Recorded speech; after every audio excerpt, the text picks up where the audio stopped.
السلام علیکم ورحمۃ اللہ وبرکاتہ۔ الحمدللہ نحمدہ ونستعینہ ونستغفرہ ونؤمن بہ ونتوکل علیہ ونعوذ باللہ من شرور انفسنا ومن سیئات اعمالنا من يهده الله فلا مضل له ومن يضلله فلا هادي له ونشهد أن لا إله إلا الله وحده لا شريك له ونشهد أن محمدا عبده ورسوله أما بعد فإن خير الحديث كتاب الله وخير الهدي هدي محمد صلى الله عليه وسلم وشر الأمور محدثاتها وكل محدثة بدعة وكل بدعة ضلالة وكل ضلالة في النار۔ أعوذ بالله السميع العليم من الشيطان الرجيم، بسم الله الرحمن الرحيم، رب اشرح لي صدري ويسر لي أمري واحلل عقدة من لساني يفقهوا قولي۔ اللهم صل على محمد وعلى آل محمد كما صليت على إبراهيم وعلى آل إبراهيم إنك حميد مجيد۔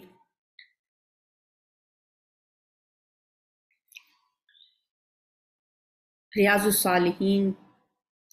امام نووی رحمہ اللہ کی وہ کتاب ہے جس میں انہوں نے ان تمام احادیث کو جمع کر دیا ہے جو زندگی گزارتے ہوئے ایک انسان کو اپنے اخلاق، عبادات اور معاملات کے معاملے میں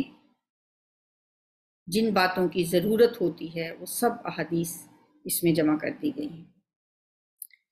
اب تک ہم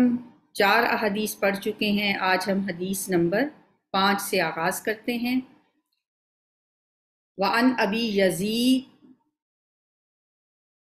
ابی یزید مان ابن یزید بن اخنس رضی اللہ عنہم وہو و ابوہ و جدہ صحابیون۔ ابی یزید سے روایت ہے۔ اب ان کی وجہ سے جو لفظ ابو تھا وہ ابی بن گیا۔ ابو یزید ان کی کنیت ہے،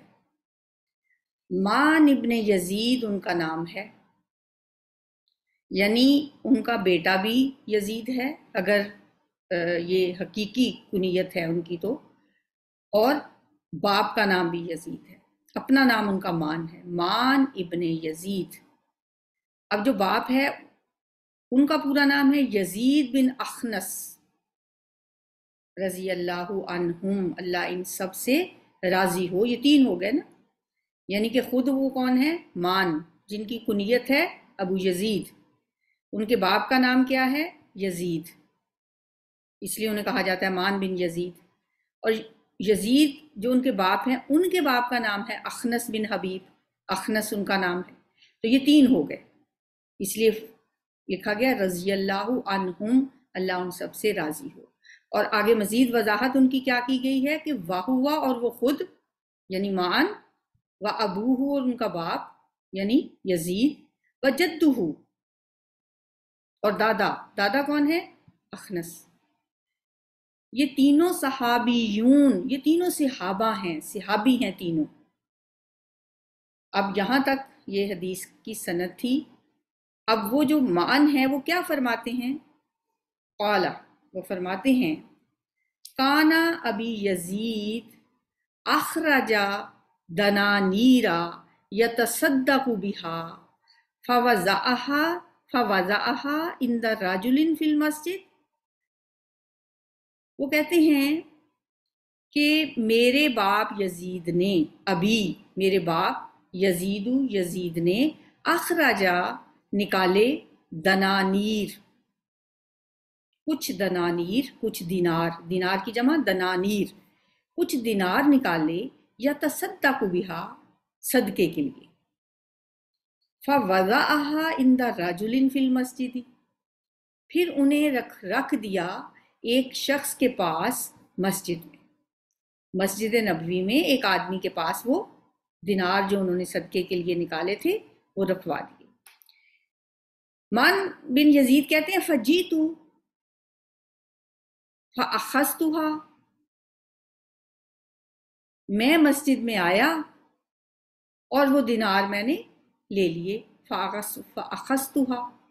میں نے وہ لے لیے. اس شخص سے کہا ہوگا کہ یہ میرے والد نے آپ کو جو دیے ہیں وہ مجھے دے دیں. فَأَتَيْتُ بِهَا، وہ میں نے اتیتو بہا، میں ان کو لے آیا، یعنی ضرورت ہوگی ان کو، وہ دینار انہوں نے لے لیے اس آدمی سے اور لے آیا ان کو. فقالا، تو کہا، کس نے کہا؟ ان کے والد نے کہا، یزید نے کہا، واللہ، اللہ کی قسم، ما ایاک اردت، نہیں میں نے تیرا ارادہ کیا تھا، یعنی میں نے وہ دینار اس لیے تو نہیں وہاں رکھوائے تھے کہ میں تجھے دے دوں. واللہ، اللہ کی قسم، ماں نہیں، ایاک، تیرے بارے میں اردت میرا ارادہ، یعنی میں نے یہ ارادہ نہیں کیا تھا کہ یہ دینار میں تجھے دوں. فخاصمتہ، ان کا ان کے درمیان ایک بحث و تکرار شروع ہو گئی، ایک جھگڑا شروع ہو گیا. اور وہ کہتے ہیں فخاصمتہ، تو میں اس جھگڑے کو لے گیا الی رسول اللہ صلی اللہ علیہ وآلہ وسلم، رسول اللہ صلی اللہ علیہ وآلہ وسلم کے پاس. مان کہتے ہیں کہ جب میرے والد نے مجھ سے کہا کہ میں نے یہ دینار تمہیں دینے کے لیے نہیں رکھے تھے، تم نے کیوں لے لیے، تو مجھے یہ بات جو تھی، میں اس کو لے کے نبی صلی اللہ علیہ وسلم کے پاس چلا گیا. اب نبی صلی اللہ علیہ وسلم کے پاس جب یہ ساری بات پہنچی کہ اس طرح انہوں نے صدقے کے لیے دینار نکالے تھے، ایک شخص کے پاس مسجد میں رکھوا دیے تھے، اور ان کا بیٹا ہو سکتا ہے وہ بہت ضرورت مند ہو، اس نے جا کے اس شخص سے وہ دینار لے لیے اور استعمال کر لیے. آپ کو جب یہ بات بتائی گئی تو آپ نے فرمایا، اب جو کچھ آپ نے فرمایا ہے وہ دیکھیں بولڈ میں لکھا ہوا ہے، یہ اصل وہ الفاظ ہیں جو آپ نے فرمائے. ٹھیک ہے، یعنی کہ حدیث کے جو الفاظ جسے ہم کہتے ہیں یہ متن ہے حدیث کا، وہ یہاں سے شروع ہو رہا ہے. آپ نے فرمایا لَکَ مَا نَوَیْتَ یا یزید، اے یزید، جو تو نے نیت کی ہے وہ تیرے لیے ہے، یعنی تو نے جو نیت کی تھی صدقہ کی، وہ صدقہ تیرا ہو گیا.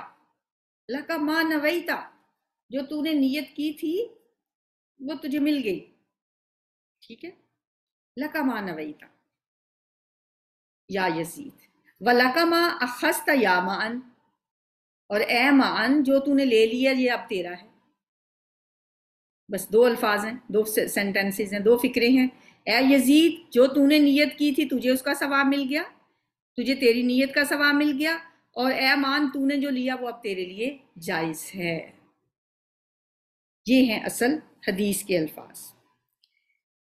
اب سب سے پہلے ہم دیکھتے ہیں کہ یہ جو راوی ہیں یہ کون ہیں. ابو یزید ان کی کنیت ہے، مان ان کا نام ہے، ان کے والد یزید ہیں، یزید بن اخنس ہیں، اور یہ معن بن یزید جو ہیں یہ کوفہ میں رہے، پھر مصر چلے گئے، پھر دمشق روانہ ہو گئے، فتح دمشق میں بھی یہ شامل تھے، اور وہیں پہ یہ 64 ہجری میں شہید ہو جاتے ہیں. بہت زیادہ احادیث ان سے مروی نہیں ہیں، احادیث کی کتابوں میں 5 احادیث ان سے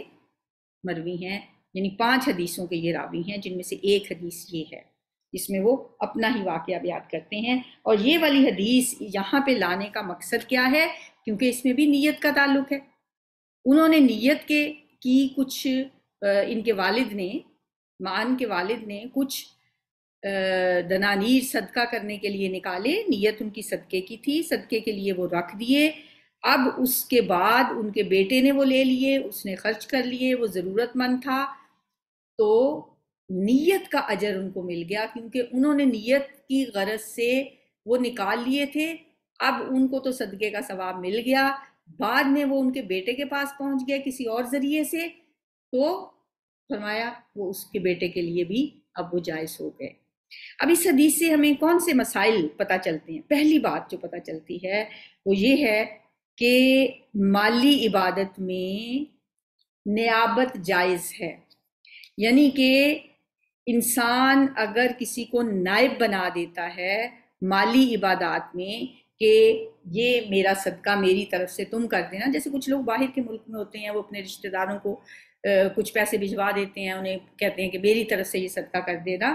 تو یہ صدقہ ہو جاتا ہے. کوئی دوسرا بھی کسی دوسرے کے بہاف پہ صدقہ کر سکتا ہے. چونکہ یہ مالی عبادت ہے، صرف یہ مالی عبادت میں جائز ہے، بدنی عبادت میں یہ نیابت جائز نہیں ہے کہ کوئی کسی سے کہہ دے میری طرف سے نماز پڑھ لینا، یہ میری طرف سے ایک قرآن پڑھ کے دے دینا مجھے، اس میں نہیں ہے، ٹھیک ہے۔ صرف روزہ ایسی چیز ہے کہ اس کے وارثین اگر اس کے کچھ روزے چھوٹ گئے تھے، رہ گئے تھے، وہ بیمار تھا تو نہیں اس نے فدیہ بھی نہیں دیا تھا، تو پیچھے وارثین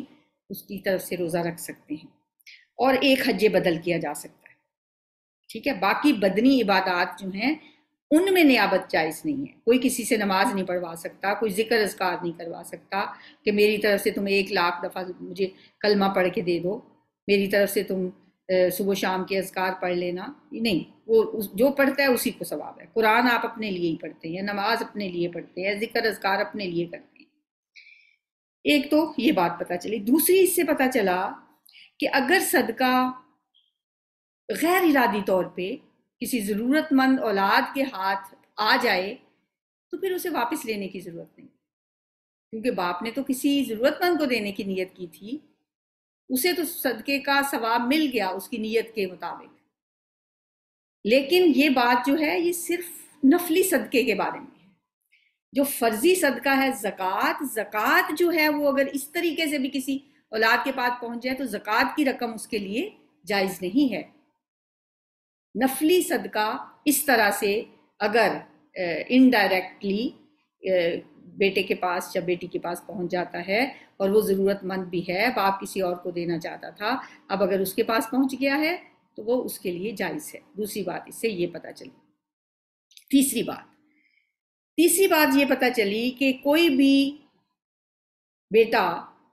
اگر ماں باپ کا فرما بردار ہے اور کوئی ایسی بات ہو جاتی ہے کہ اختلاف ہو جاتا ہے باپ بیٹے میں اور اولاد حق پہ ہوتی ہے، اور بیٹا اب اگر اس بات کو عدالت میں لے جاتا ہے یا شرعی حکم معلوم کرنے کے لیے کوئی حاکم میں وقت ہے یا عالم دین ہے اس کے پاس لے جاتا ہے، تو اسے ہم یہ نہیں کہیں گے کہ اس نے باپ کی نافرمانی کی، باپ کو دوسروں کے پاس گھسیٹ رہا ہے، عدالتوں میں لے کے جا رہا ہے۔ اب دیکھیں کہ وہ مان جو ہیں وہ اپنے باپ کو حضور صلی اللہ علیہ وسلم کے پاس لے گئے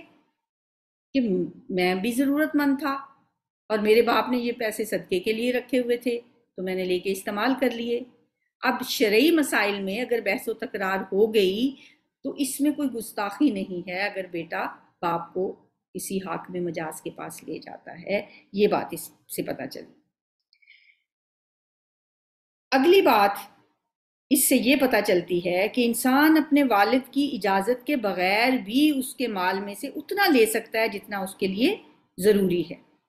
یہ نہیں کہ وہ عیاشی کرنے کے لیے باپ کی اجازت کے بغیر اس کا مال استعمال کرتا پھرے، اس کی اجازت نہیں ہے، ہاں اس کو ضرورت ہے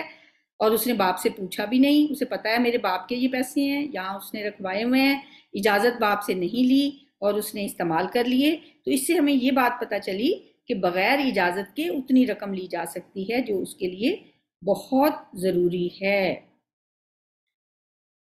اور ایک بات یہ پتہ چلی ہمیں اس سے کہ یہ جو اس حدیث کے راویان ہیں ان میں راوی کا نام بھی ابو یزید ہے، ابو یزید بھی، اور باپ کا نام بھی یزید ہے، مان بن یزید۔ تو اس سے پتہ چلا کہ کچھ لوگ جیسے یزید نام رکھا ہو تو اس سے سمجھتے ہیں کہ یہ پتہ نہیں کوئی گناہ کر دیا اس نے، اور یزید نام رکھنے کو گناہ سمجھتے ہیں، یہ ایک نام ہے، ٹھیک ہے، نام میں کوئی ایسی برائی نہیں ہے۔ ہاں اگر یہ اس نام کا کوئی شخص اگر واقعہ کربلا کے ساتھ، ظاہر ہے لوگ اس کو جب جوڑتے ہیں تو وہ سمجھتے ہیں کہ اگر یزید کسی کا نام ہے تو بہت گناہ کی بات ہے۔ اب یہ دونوں صحابی ہیں اور دونوں کے نام یزید ہیں، مان بن یزید اور یزید بن اخنس، تو اس حدیث سے یہ بات بھی ہمیں پتہ چلتی ہے۔ چلیں جی، یہ تو ایک تھی چھوٹی سی حدیث۔ اب اگلی حدیث ہے، اس کے کچھ ورڈنگ ہمیں تھوڑی سی دھیان سے سننی ہوگی کیونکہ یہ تھوڑی سی حدیث لمبی ہے۔ وعن ابی اسحاق سعد بن ابی وقاص مالک بن احیب بن عبد مناف بن زہرہ بن کلاب بن مرہ بن کعب بن لوی القرشی الزہری، پورا شجرہ نسب ہے کس کا؟ سعد بن ابی وقاص کا۔ حضرت سعد بن ابی وقاص کا نام آپ سب نے سن رکھا ہے، بہت مشہور صحابی ہیں، عشرہ مبشرہ میں سے ہیں، ان لوگوں میں سے ہیں جنہیں حضرت عمر نے جب زخمی ہونے کے بعد ایک کمیٹی بنائی تھی اور کہا تھا کہ میرے بعد ان 6 لوگوں میں سے کسی کو منتخب کر لینا، ان میں بھی حضرت سعد بن ابی وقاص کا نام آتا ہے۔ حضرت سعد بن ابی وقاص وہ صحابی ہیں جن کے بارے میں نبی صلی اللہ علیہ وآلہ وسلم نے فرمایا تھا میرے ماں باپ تم پہ قربان۔ سبحان اللہ، یہ وہ صحابی ہیں جن کے بارے میں آپ نے فرمایا تھا اے سعد تیر پھینکو، میرے ماں باپ تم پہ قربان، فدا کا ابی و امی۔ کتنا بڑا مقام ہے حضرت سعد بن ابی وقاص کا، بہت بڑے سپہ سالار ہیں، اور خالد بن ولید کے بعد حضرت عمر نے انہیں سپہ سالار بنایا تھا۔ فارس کو فتح کرنے والے ہیں، جنگ قادسیہ کے سپہ سالار ہیں، کوفہ کو بنانے اور اس کو تعمیر کرنے والے ہیں، اور یہ وہ صحابی ہیں کہ جب حضرت علی رضی اللہ تعالیٰ عنہ اور حضرت امیر معاویہ کے درمیان جب اختلافات ہوئے تو وہ اس جھگڑے سے بالکل الگ تھلگ رہے تھے۔ یہ وہ صحابی ہیں کہ جب اسلام لائے تو ان کی والدہ نے کھانا پینا چھوڑ دیا، ان کا میں سائے میں بھی نہیں بیٹھوں گی جب تک میں محمد صلی اللہ علیہ وسلم کا دین نہیں چھوڑوں، لیکن یہ جمے رہے پہاڑ کی طرح، اپنی والدہ سے بہت محبت کرتے تھے، بہت اطاعت کرتے تھے، ان کی اطاعت اور محبت اپنی جگہ، لیکن انہوں نے اپنے دین پہ حرف نہیں آنے دیا۔ ان کی کنیت ابو اسحاق ہے، وَأَنْ أَبِي اسحاق، ابو اسحاق ہے لیکن ان کی وجہ سے ابی اسحاق۔ نام ہے ان کا سعد، باپ کا نام ہے ابی وقاص، سعد بن ابی وقاص۔ آگے پورا ان کا شجرہ نسب بتایا گیا ہے کہ ابی وقاص جو ہیں وہ مالک بن احیب ان کا نام ہے، وہ بیٹے ہیں عبد مناف کے، بن زہرہ بن کلاب بن مرہ بن لوی القرشی الزہری، زہری ان کا قبیلہ ہے، نبی صلی اللہ علیہ وسلم کا ننہال ہے یہ زہرہ، بنی زہرہ۔ تو نبی صلی اللہ علیہ وآلہ وسلم انہیں ماموں کہا کرتے تھے۔ ایک دفعہ تشریف لا رہے تو آپ نے فرمایا یہ میرے ماموں آ رہے ہیں، کسی کے ایسے ماموں ہیں تو دکھائے، تو نبی صلی اللہ علیہ وسلم کے ننہال میں سے ہیں حضرت سعد بن ابی وقاص۔ اچھا، یہ صحابہ کا ہم تھوڑا تھوڑا جو تعارف یہاں کرتے ہیں، میں چاہوں گی کہ آپ میں سے کوئی یہ ذمہ داری لے کہ اس کو نیٹ کر کے ہر صحابی کا، جیسے سب سے پہلے ہم نے حضرت عمر کی جو حدیث پڑھی ان کا تھوڑا سا تعارف کیا، پھر اس کے بعد حضرت عائشہ رضی اللہ تعالیٰ عنہا کا تھوڑا سا تعارف میں نے آپ کو کروایا، پھر جیسے جیسے صحابہ کی احادیث بیان ہوتی رہی ہیں، جیسے حضرت کیا نام ہے ان کا، ابو ہریرہ آئیں گے، تو تمام صحابہ کے بارے میں معن بن یزید جیسے ہیں، ان کی تو خیر بہت زیادہ مشہور نہیں ہے، جو بہت مشہور صحابہ ہیں جیسے اب آئیں گے، آتے رہیں گے صحابہ، ان میں یہ جو ابھی میں نے آپ کو بتایا کہ سعد بن ابی وقاص عشرہ مبشرہ میں سے ہیں، ایٹ لیسٹ ہمیں عشرہ مبشرہ کا تو پورا تعارف ہونا چاہیے نا، ہمیں پتہ ہونا چاہیے کہ وہ کون سے 10 صحابی ہیں جن کو اللہ تعالیٰ نے دنیا میں جنت کی بشارت دی تھی۔ ہم عشرہ مبشرہ کے نام سے تو ان کو جانتے ہیں، اب آج آپ کو پتہ چلا کہ ان میں سعد بن ابی وقاص بھی ہیں، تو ان کے نام بھی ہمیں یاد کرنے چاہیے۔ 4 تو وہی ہیں جو خلفائے راشدہ ہیں، حضرت ابوبکر صدیق، حضرت عمر، حضرت عثمان، حضرت علی رضی اللہ تعالیٰ عنہ، پھر زبیر بن عوام ہیں، طلحہ بن عبید اللہ ہیں، عبد الرحمن بن عوف ہیں، سعید بن زید ہیں، سعد بن ابی وقاص اور ابو عبیدہ بن جراح۔ یہ 10 لوگ جو ہیں ان کو تو ایٹ لیسٹ ہمیں ان کا تھوڑا تھوڑا تعارف ہمیں اپنے پاس لکھنا بھی چاہیے، بلکہ ہم جس صحابی کی کوئی حدیث یہاں بیان کرتے ہیں کہ ان سے کتنی احادیث مروی ہیں، یہ بھی میں ساتھ آپ کو بتاتی ہوں، تو آپ ان کا تھوڑا تھوڑا تعارف کا ایک پیراگراف لکھ کے اپنے گروپ میں شیئر کر دیا کریں، تو یہ آپ کا ایک بہت بڑا ایک صدقہ جاریہ ہوگا۔ جو بھی مختصر سا تعارف پڑے گا تو اس کو ذہن نشین ہو جائے گا، کیونکہ لمبے جب ہم بعض اوقات کتابیں نکالتے ہیں نا صحابہ کی، ویسے تو حیات صحابہ اگر آپ پڑھتے ہیں تو بہت ڈیٹیل میں آپ کو صحابہ کا تعارف ملتا ہے، تو لیکن جب ہم اتنا ڈیٹیل سے پڑھتے ہیں اور اتنے زیادہ صحابہ کا پڑھتے ہیں پھر وہ اسی تیزی سے ذہن سے نکل بھی جاتا ہے۔ تو اب ہم نے احادیث پڑھنا شروع کی ہیں، تو جن صحابیوں سے احادیث مروی ہیں انشاءاللہ ہم ان کو بھی ذہن میں رکھیں گے۔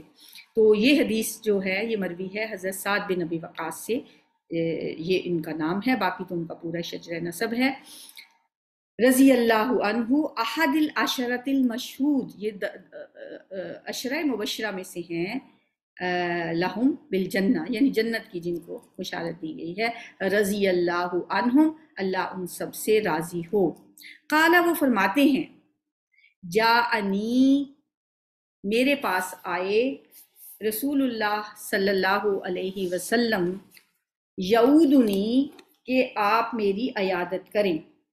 یعنی آپ صلی اللہ علیہ وآلہ وسلم میری عیادت کرنے کے لیے میرے پاس آئے، یعودنی، میری عیادت کرنے کے لیے، عام یہ جو ہے سال کے لیے، حجت الوداع، حجت الوداع کے سال نبی صلی اللہ علیہ وسلم میری عیادت کرنے میرے پاس آئے، من وجع اشتد بی، یعنی مجھے بہت شدید درد ہو رہا تھا،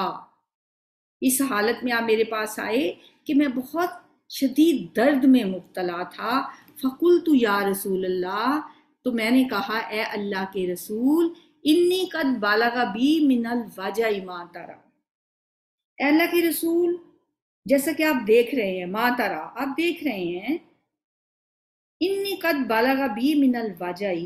کہ مجھے بہت شدید درد ہے، میں بہت تکلیف میں مبتلا ہوں، آپ میری بیماری کی شدت آپ دیکھ ہی رہے ہیں، ما ترى، کہ آپ دیکھ ہی رہے ہیں کہ میری بیماری کی شدت کا کیا حال ہے، میں کس طرح تکلیف میں ہوں۔ وَأَنَا ذُو مَالٍ، اور میں صاحب مال ہوں، میں مال والا ہوں، یعنی میرے پاس بہت سا مال بھی ہے، اور اس وقت میری بیماری کی شدت جو ہے وہ آپ دیکھ ہی رہے ہیں، یعنی وہ سمجھ رہے ہوں گے کہ بس یہ میرا آخری ٹائم آ گیا ہے۔ وَلَا يَرِثُنِي إِلَّا ابْنَةٌ، اور میری بس وارث ایک بیٹی ہی ہے، وَلَا يَرِثُنِي، اور میرا کوئی وارث نہیں ہے، إِلَّا ابْنَةٌ، صرف ایک، ابنتن، میری ایک بیٹی ہے، لی، میری۔ أَفَأَتَصَدَّقُ بِثُلُثِ مَالِي، کیا میں صدقہ کر سکتا ہوں اپنا ایک تہائی مال، بِثُلُثِ یعنی دو تہائی مال ہے، اس سے ثلث جو ہوتا ہے نا، کہ اپنے مال کے آپ نے 3 حصے کیے تو اس میں سے 2 حصے آپ نے خیرات کرنا چاہتے ہیں، آپ ثلث مال، کیا میں اتنا زیادہ میرے پاس مال ہے، بیٹی ایک ہی ہے، آپ مجھے اجازت دیتے ہیں کہ میں آپ اپنے مال میں سے 2 حصے صدقہ کر دوں اس موقع پہ، کیونکہ انہیں لگ رہا تھا کہ آپ میرا یہ آخری وقت ہے۔ قال لا، آپ نے فرمایا نہیں کر سکتے۔ قلت فالشطر یا رسول اللہ، میں نے کہا پھر آدھا کر دوں۔ شطر کیا ہوتا ہے؟ وہ ہے نا الطہور شطر الایمان، طہارت آدھا ایمان ہے، تو یہاں ان کا میں آدھا کر دوں۔ قلت فالشطر یا رسول اللہ، اے اللہ کے رسول کیا میں آدھا مال صدقہ کر دوں پھر؟ فقال لا، نے فرمایا نہیں، یہ بھی نہیں کر سکتے۔ قلت فالثلث یا رسول اللہ، پھر میں نے کہا کہ تیسرا حصہ کر لوں، پہلے تو کہا تھا نا 2 تہائی، اب میں نے کہا کہ تیسرا حصہ، یعنی 3 حصے کر کے 1 حصہ میں اللہ کے راستے میں صدقہ کر دوں پھر۔ قال الثلث، آپ نے فرمایا ثلث ٹھیک ہے، یعنی تیسرا حصہ ٹھیک ہے، والثلث کثیر، جبکہ تیسرا حصہ بھی زیادہ ہی ہے، او کبیر، یا آپ نے کہا کہ بہت بڑا ہے، تیسرا حصہ خیرات کر سکتے ہو، تیسرا حصہ بھی زیادہ ہی ہے یا بڑا ہے۔ انک ان تذر ورثتک اغنیاء، بے شک تو اگر تو چھوڑے، انک بے شک تو، ان تذر یہ کہ تو چھوڑے، ورثتک اپنے وارثوں کو، اغنیاء غنی۔ اب آپ دیکھ رہے ہیں کہ یہاں الثلث والثلث خیر کثیر اور کبیر، یہاں سے بولڈ میں لکھا ہوا ہے کہ یہاں سے حدیث کا متن شروع ہو جاتا ہے، ٹھیک ہے، اصل ورڈنگ جو نبی صلی اللہ علیہ وسلم نے فرمائی، آپ نے فرمایا الثلث والثلث کثیر و کبیر، انک ان تذر ورثتک اغنیاء، بے شک تو اگر تو چھوڑے اپنے وارثوں کو غنی، خیرم بہتر ہے، من اس سے، ان تذرہم یہ کہ تو چھوڑے ان کو عالتاً فقیر، مفلس، غریب، کنگال کر کے جاؤ، یتکففون الناس وہ لوگوں کے سامنے ہاتھ پھیلاتے پھریں، کف کہتے ہیں نا میرے قمیض کی کف جو ہیں تنگ ہو گئی ہیں، تو کف کا مطلب ہوتا ہے کف تو ہم اردو میں جیسے بازو کے جو اگلا حصہ ہوتا ہے اس کو کہتے ہیں، تو ہاتھ پھیلانا، لوگوں کے آگے ہاتھ پھیلاتے پھریں، یتکففون الناس، تم لوگوں کو ایسا چھوڑ کے جاؤ کہ وہ لوگوں کے آگے ہاتھ پھیلاتے رہیں اور تم صدقہ کر دو سارا مال، وہ سارا مال صدقہ کرنے سے بہتر ہے کہ تم اپنے وارثوں کو غنی چھوڑ کے جاؤ۔ وَإِنَّكَ اور بے شک تو، لن تنفق نفقتن نہیں تم خرچ کرتے کچھ بھی خرچ کرنا، تبتغی بہا کہ تم چاہتے ہو اس کے ذریعے، وجہ اللہ اللہ کی رضا، الا اجرت علیہا مگر اجر دیا جاتا ہے، ثواب دیا جاتا ہے اس پر۔ کوئی بھی مال تم ایسا خرچ نہیں کرتے جس کے جو تم اللہ کی رضا کے لیے خرچ کرتے ہو اس پہ تمہیں اجر ملتا ہے۔ جو بھی اللہ کی رضا کے لیے تم خرچ کرو گے، مطلب نیت کر لو گے نا اللہ کی رضا کی، تو اس پر تمہیں اجر ملے گا۔ اور وہ خرچ کرنا ضروری نہیں ہے کہ آپ فقراء کو ہی دے کے جاتے ہو، آپ نے فرمایا حتیٰ کہ یہاں تک کہ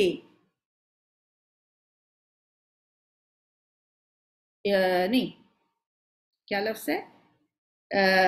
الا اجرت علیہا حتی ما تجعل فی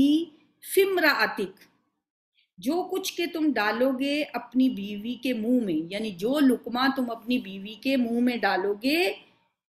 اس پہ بھی اجر ملتا ہے۔ اب یہاں پہ ایک فی کا مطلب تو ہے میں، یعنی کہ فی، اور دوسرا یہ جو فی ہے اس کا مطلب ہے منہ۔ فمرأتک امرأتن بیوی، فی منہ، کا تو اپنی، فی میں، فی فمرأتک اپنی بیوی کے منہ میں جو تم لقمہ ڈالتے ہو اس کا بھی اجر ملتا ہے۔ اب اس کے دو معنی ہو سکتے ہیں، ایک تو یہ کہ از راہ شفقت و محبت، الفت،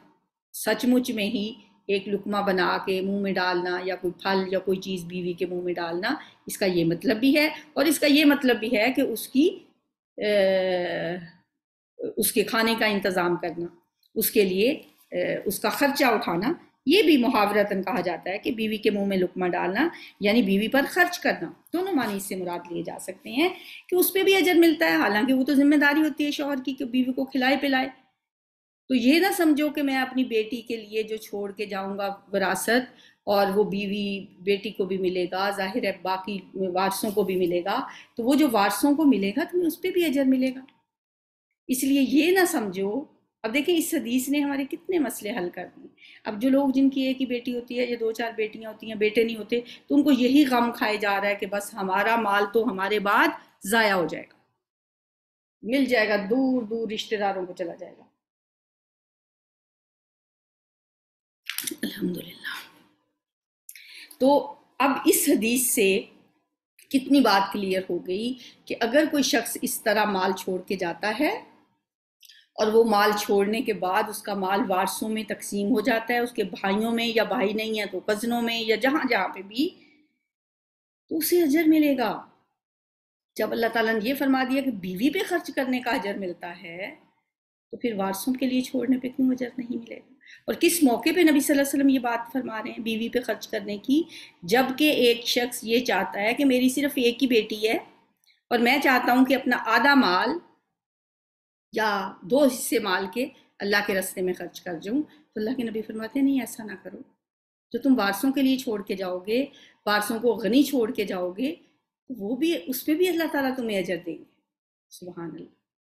کیسے کیسے اللہ تعالیٰ نے انسانوں کے لیے، بس صرف نیت اس کی ہونی چاہیے اللہ کی رضا۔ اگر انسان اللہ کی رضا چاہتا ہے تو اس کو اس پہ بھی، کچھ لوگ ہیں جی مرنے سے پہلے وہ اپنی پوری دولت جو ہے وہ مسجدوں کے لیے، وہ خیراتی اداروں کو دے جاتے ہیں، ہو سکتا ہے ان کے رشتہ دار جو ہیں جن کو ان کے مرنے کے بعد وہ وراثت جانی ہو، وہ بیچارے غربت کی زندگی گزار رہے ہوں، لیکن وہ انسان کے دل میں اگر وہ شح ہے، وہ بخل ہے، وہ دلی تنگی ہے، وہ نہیں چاہتا کہ میری یہ دولت میرے رشتہ داروں میں تقسیم ہو جائے، تو ہو سکتا ہے وہ ٹرسٹ بنانے کا اس کو اتنا ثواب نہ ملے، اس بخل پہ اللہ تعالیٰ اس سے ناراض ہو جائے کہ تم نہیں چاہتے کہ میرے وارث جو ہیں، میرے بعد پیچھے جن لوگوں تک میری یہ وراثت جائے گی وہ لوگ خوشحال ہو جائیں،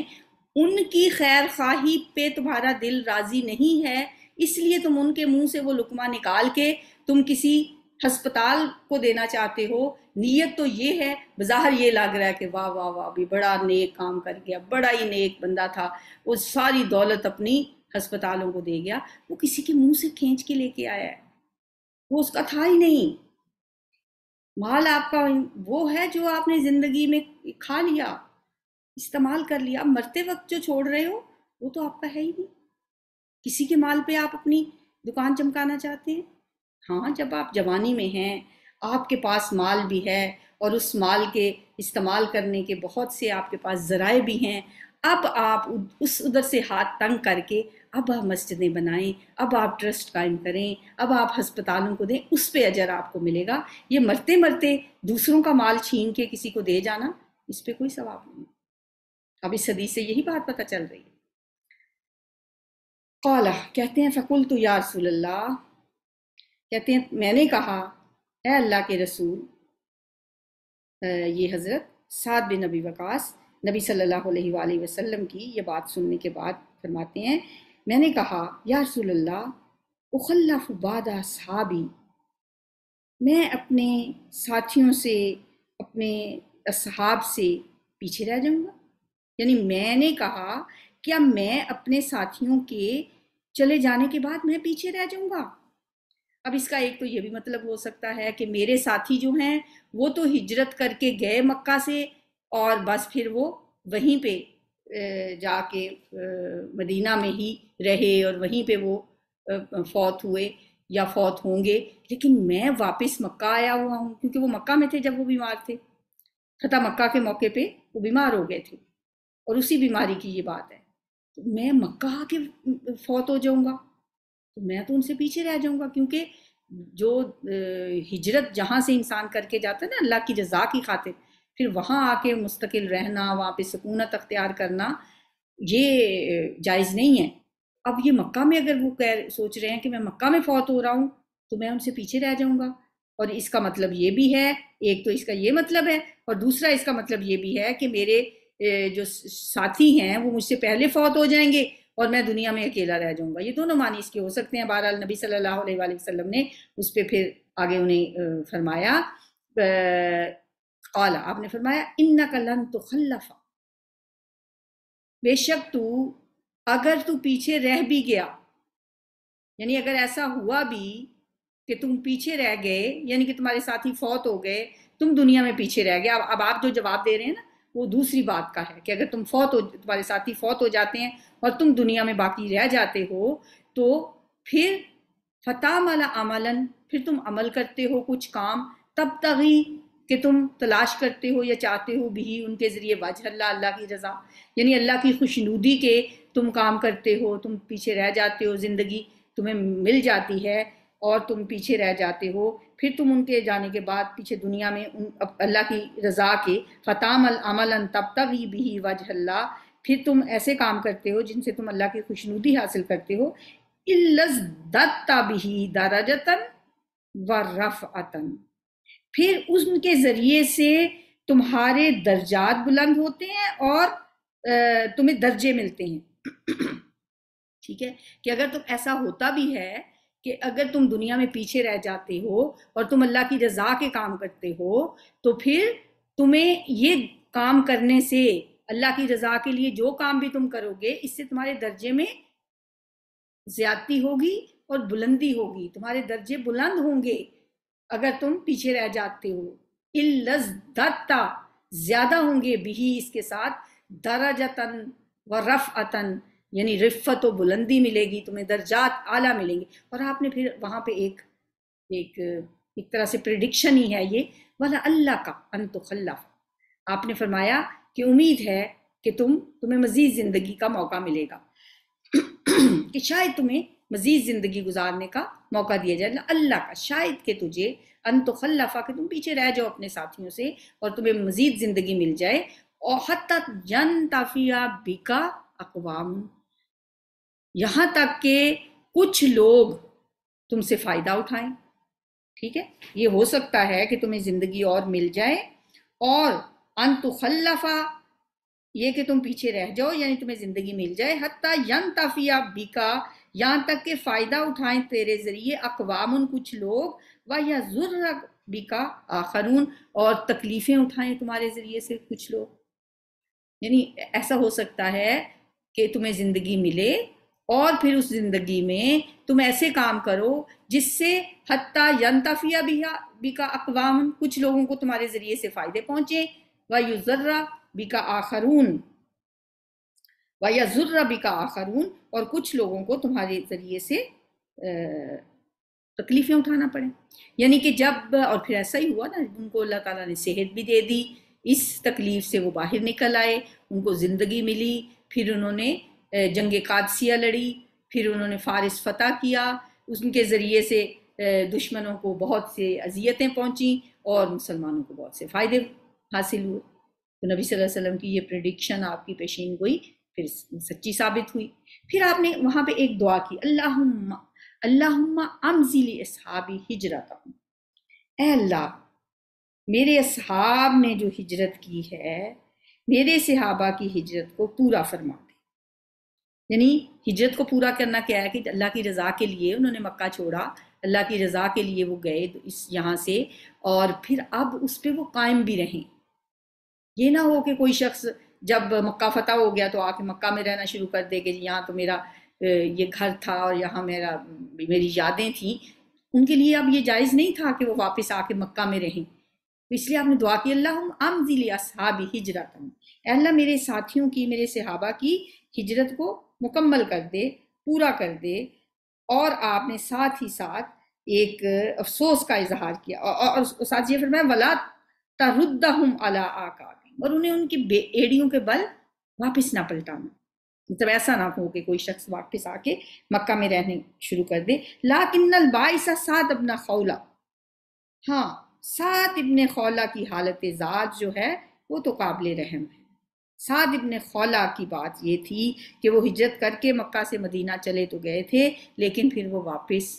مکہ آ گئے تھے اور پھر مکہ ہی میں فوت ہوئے. اس لیے آپ حضرت جو ہیں وہ سعد ابن خولہ کی حالت ذات پر افسوس کا اظہار کر رہے ہیں. ان کا، آپ کا سعد ابن خولہ کے لیے شفقت کا اظہار کرنا اس وجہ سے تھا، یرسی لہو رسول اللہ صلی اللہ علیہ وآلہ وسلم، یہ آپ کا اظہار جو شفقت تھا سعد ابن خولہ کے لیے وہ اس لیے تھا ان مات بمکہ تھا، کہ وہ فوت ہو گئے تھے مکہ میں. یعنی ہجرت کی سعادت پھر ان کو نہیں ملی تھی. جو شخص مکہ سے ہجرت کر کے گیا پھر وہ واپس آ گیا، مکہ میں رہنے لگ گیا اور وہیں پہ فوت ہو گیا، تو اب اس کو تو ہجرت کا وہ اجر و ثواب نہیں ملا نا. تو اس لیے نبی صلی اللہ علیہ وسلم نے اپنے صحابہ کے لیے اس بات کی دعا کی کہ اے اللہ میرے صحابہ جنہوں نے مکہ سے ہجرت کی ہے مدینہ کی طرف، امضی لاصحابی ہجرتہم، ان کی اس ہجرت کو مکمل کرنا. کیونکہ حضرت سعد بن ابی وقاص اس بات کا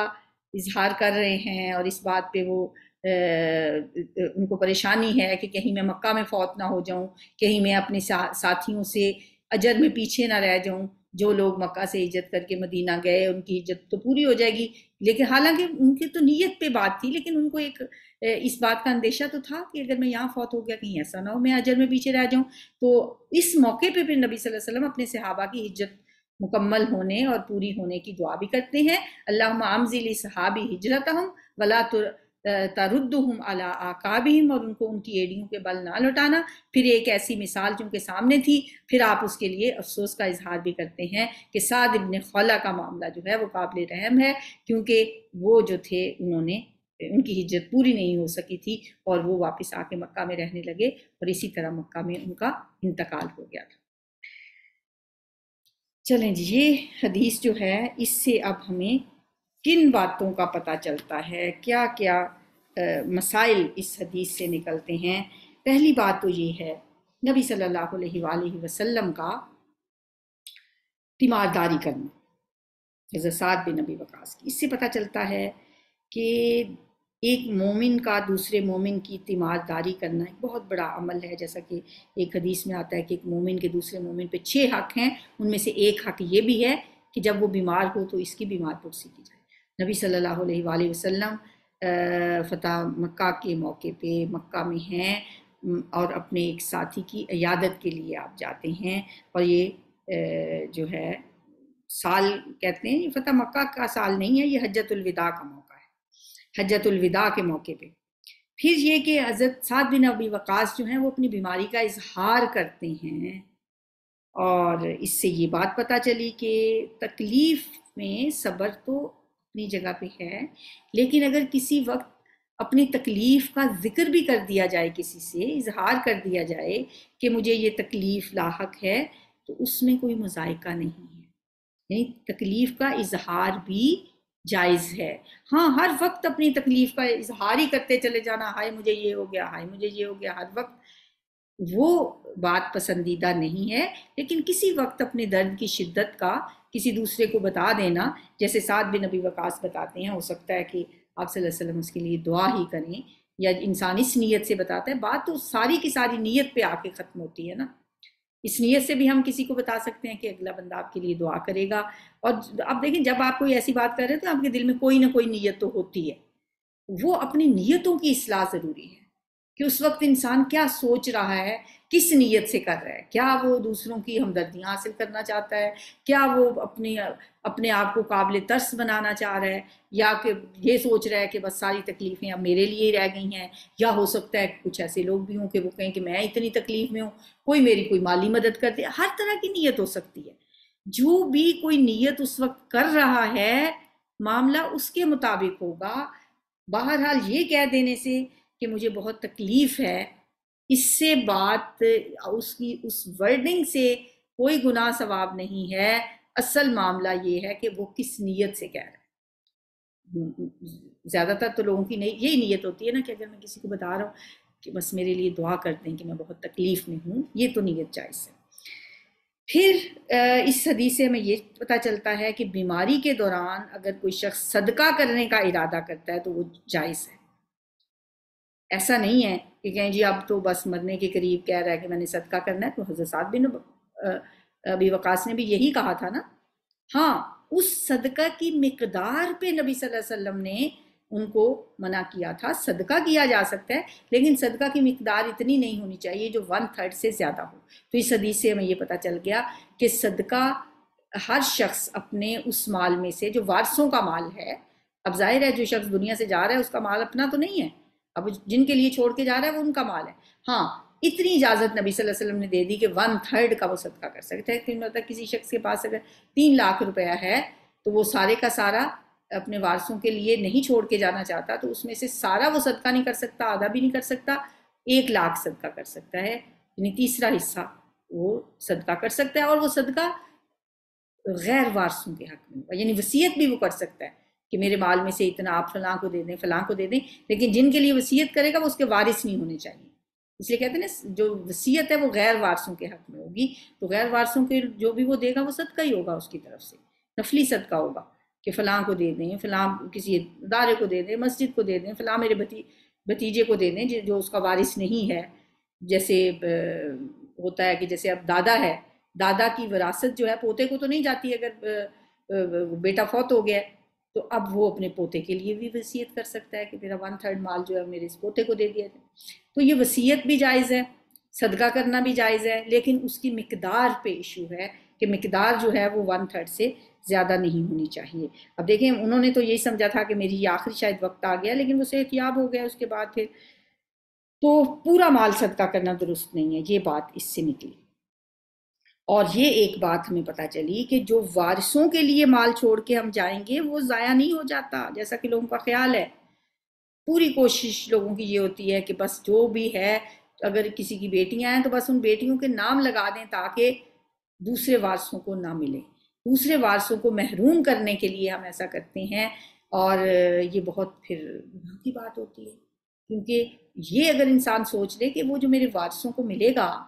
وہ میرے وارث بے شک میرے وہ بہت قریبی نہیں ہے، میری بیٹی جس نے میرے کلوز نہیں ہے، لیکن ان کو دینا بھی ایک طرح سے آپ کی طرف سے صدقہ ہی ہے. اب یہی نیت کر سکتے ہیں کہ یا اللہ مجھے اس پہ اجر دینا، میرا یہ مال جس کو بھی ملے اللہ تعالیٰ میرے لیے اس کو اجر کا باعث بنائے. اور اس حدیث سے ہمیں پتہ چل گیا کہ جو شخص وارثوں کے لیے چھوڑتا ہے وہ باعث اجر ہے. ٹھیک ہے. تو اور یہ بھی کہ کسی نیکی کو چھوٹا نہیں سمجھنا چاہیے، چاہے وہ چھوٹی سی چھوٹی نیکی ہی کیوں نہ ہو. جیسے کہ اس حدیث سے پتہ چلا کہ اپنی بیوی کے منہ میں از راہ الفت اگر کوئی شخص کوئی لقمہ بھی ڈالتا ہے، یہ بظاہر چھوٹی سی نیکی ہے، وہ بھی نیکی ہے، اس پہ بھی اجر ملتا ہے، اسے بھی چھوٹا نہیں سمجھنا چاہیے. اور اپنے ہی گھر والوں پہ، اپنی بیوی پہ، اپنے بچوں پہ جو ہم مال خرچ کرتے ہیں وہ بھی اجر کا باعث ہے. اس لیے یہ سمجھتے رہنا کہ میری تو ساری زندگی بس کماتے ہوئے گزر گئی، میں تو بس دوسروں کے لیے کما کے لاتا ہوں، میرا تو اور کوئی کام نہیں ہے، میں تو یہ کرتا ہوں، اس کو یہ بھی باعث اجر ہے، اس پہ بھی اللہ تعالیٰ کی طرف سے انسان کو اجر ملتا ہے. اور پھر اس حدیث سے ہمیں کیا پتہ چلا کہ ایک خوشخبری آپ نے ایک پریڈکشن کر دی حضرت سعد بن ابی وقاص کے لیے کہ بہت سے لوگوں کو تم فائدہ پہنچاؤ گے اور بہت سے لوگوں کو تکلیف بھی پہنچے گی. تو جنگ قادسیہ میں ایسا ہی ہوا.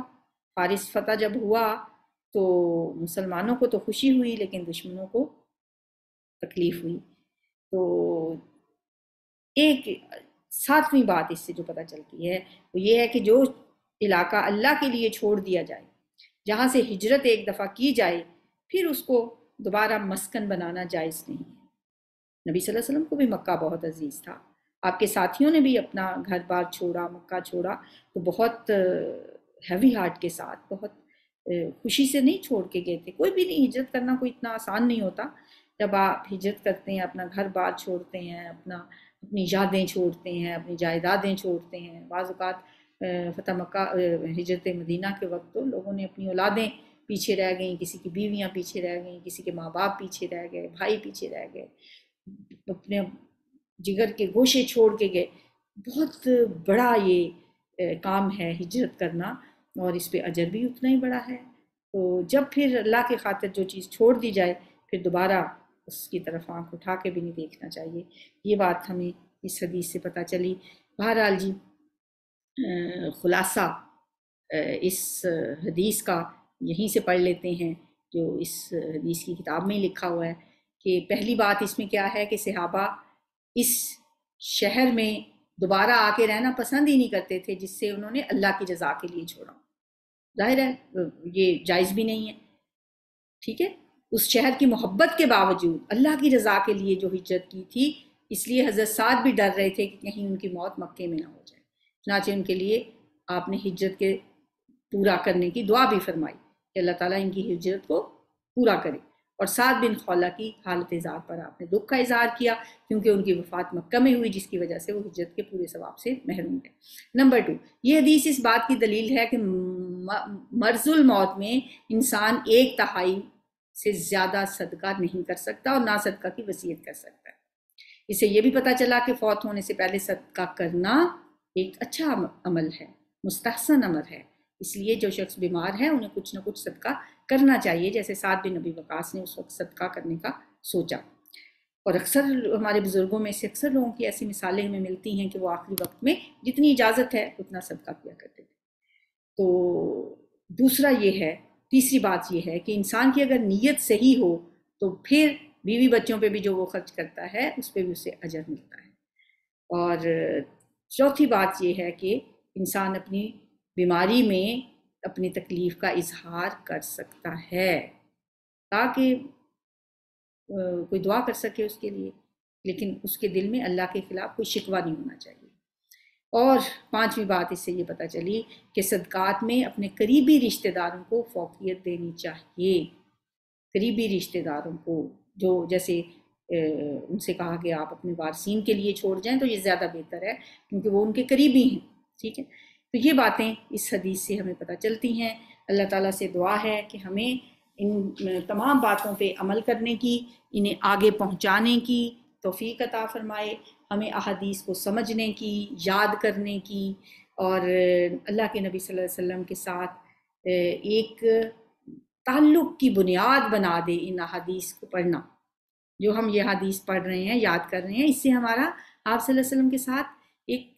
تعلق مضبوط ہو جائے، آپ کی محبت ہمارے دل میں زیادہ ہو جائے، اور ہم شوق اور لگن کے ساتھ اللہ کے پیارے رسول کی پیاری باتیں، آپ کی پیاری احادیث پڑھیں اور انہیں یاد رکھیں. اور اللہ ہمیں ان لوگوں میں بھی شامل فرمائے جن کے بارے میں آپ صلی اللہ علیہ وسلم نے فرمایا کہ جس شخص نے میری 40 احادیث کو سیکھا اور یاد رکھا، قیامت کے دن میں اس کے ایمان کی گواہی دوں گا اور میں اس کی شفاعت کروں گا.